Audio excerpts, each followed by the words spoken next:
Geçeceğiz abi. Tamam. Yok devam et.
Bu ayda hayatında 2 tane hadis okuyacağım kardeşlerim. Özellikle oruç tutan kardeşlerimi güçlenerek ve oruç tutmayan kardeşlerimizin neleri kaybettiğini anlatabilmek adına Peygamber Aleyhisselatü Vesselam'ın hadiste şöyle buyurdu.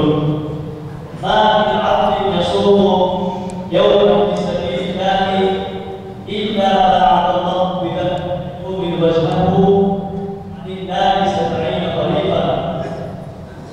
Allah rızası için, Allah yolunda Allah'a razı etmek adına tutulan bir gün oruç, kişiyi cehennem ateşinden 70 yıl uzaklaştırır diyor Aleyhisselatü Vesselam. Senin Allah rızası için tutacağın bir gün oruç, senin yüzünü, senin bedenini, senin cesedini cehennem ateşinden 70 yıl uzak tutuyor kardeşlerim. Ramazan ayı geldiğinde cennet kapıları açılır, cehennem kapıları kapatılır ve şeytanlar zincirlere vuruluyor Aleyhisselatü Vesselam. Tabii bu kim için geçerlidir kardeşlerim? Muttaki olan, Allah'tan korkan, Allah'a razı etmek adına günlerin sıcaklığına aldırış etmeden, günlerin sıcaklığına, günlerin yorgunluğunu aldırış etmeden Allah'a razı etmek için Allah'tan korkan ve bundan ötürü Allah'ın emirlerini yerine getiren kişi için geçerlidir bu. Onlara karşı bir kin, bir nefret, kapı açılsa da gitsek de onları öldürsek gibi, onlarla savaşsak gibi kalbimize herhangi bir kin, bir nefret var mı kardeşlerim? Elbette vardır ama bazen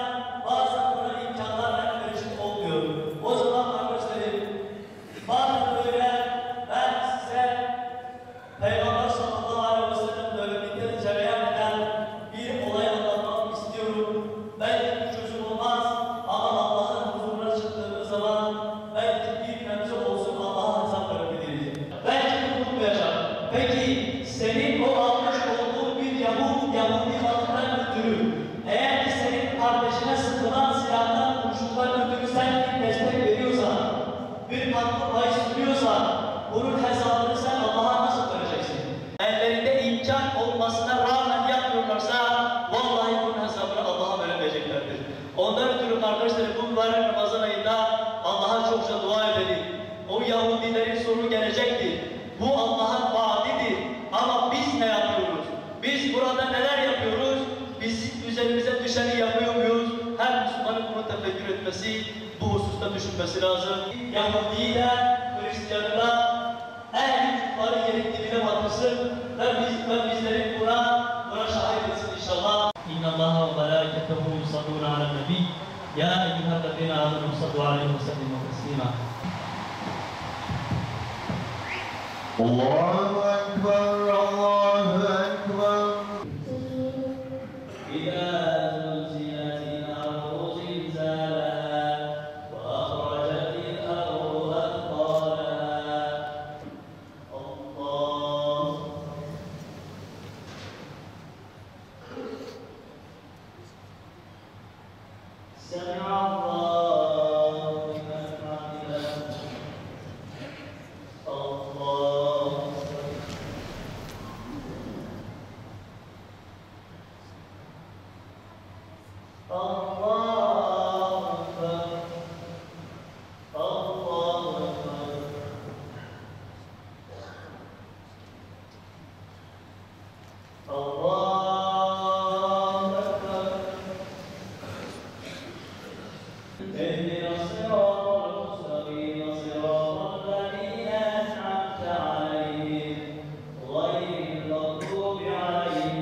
Aslında Ramazan ayı bütün Müslümanlar için bir fırsattır.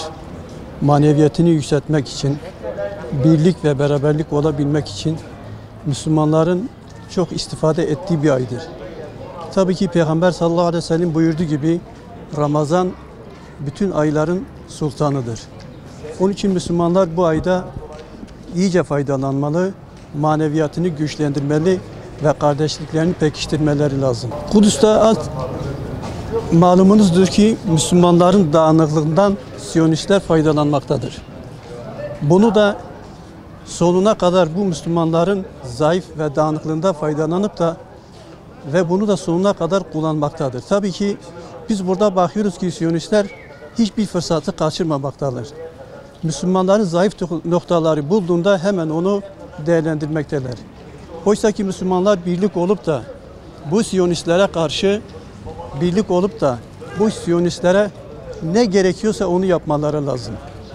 Ve sadece biz burada bakıyoruz Müslümanların vahdeti olmadığı için, birlik ve beraberlik olmadıkları için Siyonistler de bunu kullanmaktadır.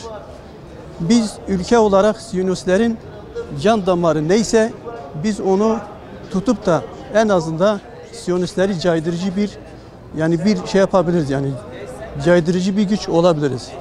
Ama ne yazık ki yetkililerimiz bunu bir türlü değerlendirmeyip de Siyonistleri sadece kanaması sözde kalmaktadır. Efendim öncelikle sizi tanıyabilir miyiz? Ben Cengiz Cengiz Coşkun. Evet. Cengiz Bey, öncelikle Ramazan ayı ile ilgili neler söylüyor? Ramazan ayı rahmet, bereket. Ramazan rahmet ve bereket ayıdır. Müslümanlarımızın ayıdır. Müslüman din kardeşlerimizin ayıdır. Ve İsrail'de dökülen kanlarımızın durdurulmasını istedik. Hepimiz Müslüman din kardeşiyiz. Müslümanlar Müslümana sahip çıksın.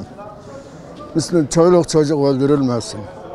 Boş yere gençler, küçük bebeler öldürülüyor. Kafirlara dur demek zamanı geldi. Müslümanlar hep birlik olsun, birlik beraberlik olsunlar. Sahip çıksınlar birbirlerine. Müslümanların birlik olmadığından kaynaklanıyor. Neden? Yahudi birlikleri hep birlik oluyorlar. Birbirlerine sahip çıkıyorlar. Müslümanlar Müslümana sahip çıkmıyor. Müslümanlar hep ayak altında eziliyor. Müslümanlara sahip çıkılsın. Vallahi tüm Müslüman alemlerin rahmet ve bereket ayı Ramazan ayı mübarek olmasını dilerim.